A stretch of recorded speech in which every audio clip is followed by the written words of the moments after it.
The final destination of this route was Lastworthus, which is a limestone escarpment that has been eroded to form a natural monument.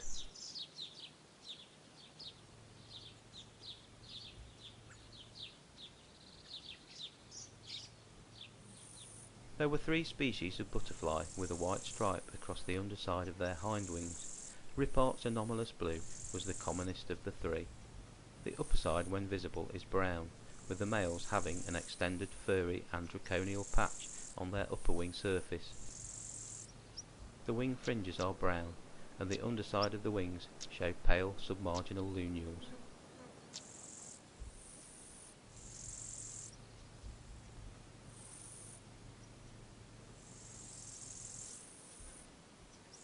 Their preferred habitat is dry grassland and scrub, at heights of 100 to 2,000 metres above sea level. The flight period extends from June into September.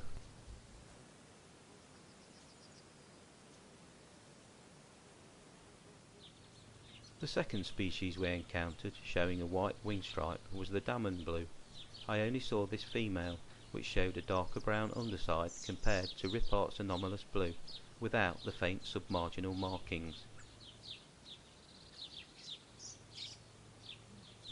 The Damon blue flies during July and August, at altitudes of 600 to 2,400 metres in dry grasslands, woodland clearings and open scrub.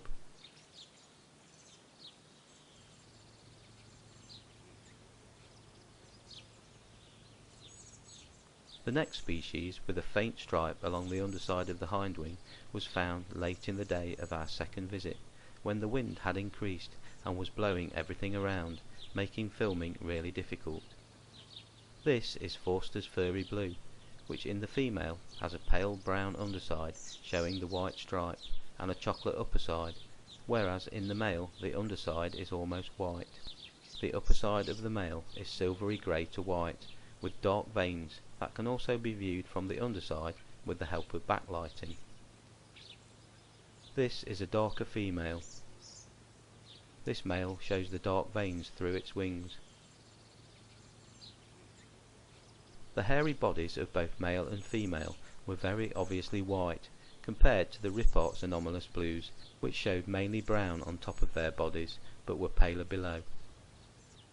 This species is endemic to northern Spain, preferring dry bushy grasslands at altitudes of 900 to 1,200 metres, where it flies in the months of July and August. These brief shots from our first visit were in much less windy conditions.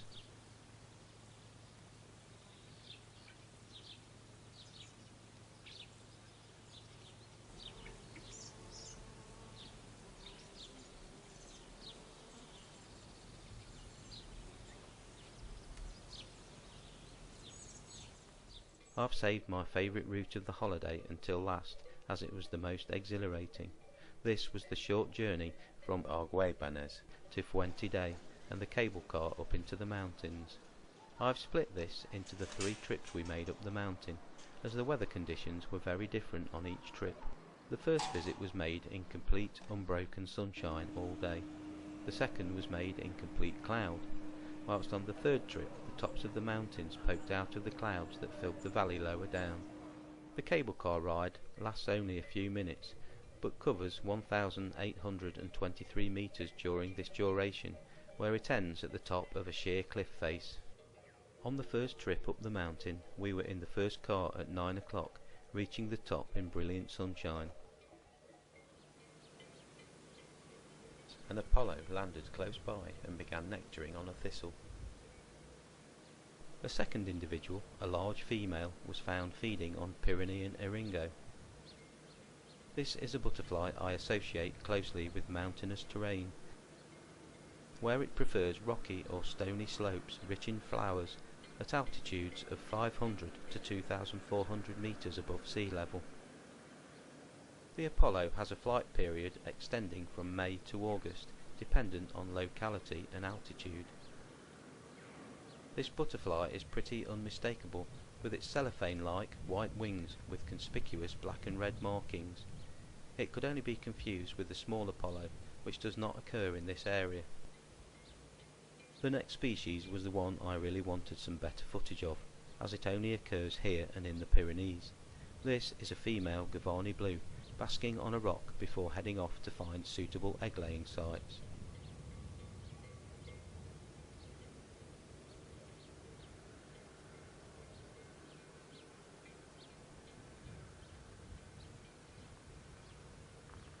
On this species, the submarginal lunules on the underside of the forewing are black. On the very similar Glandon blue, these are grey. However, Glandon blue does not occur in the Picosta europa, but can be found alongside Gavarni blue in the Pyrenees. This is a very uncommon species that is only found on rocky alpine grasslands at altitudes of 1,800 to 2,200 metres, where it flies from June to early August. Finally, I managed to obtain some footage of a male, which has a pale grey upper wing surface and a similar underside to the female. Both have dark spots at the centre of each upper wing surface, with those on the hind wing of the male often being very small and difficult to see.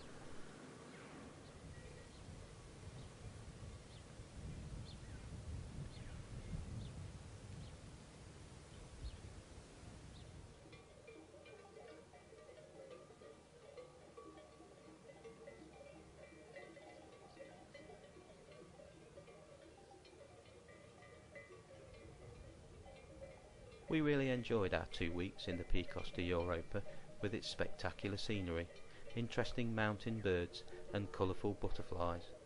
A trip earlier in the season might reveal a different cast of butterflies, or an autumn trip would be good looking for some of the rare mammals in the region.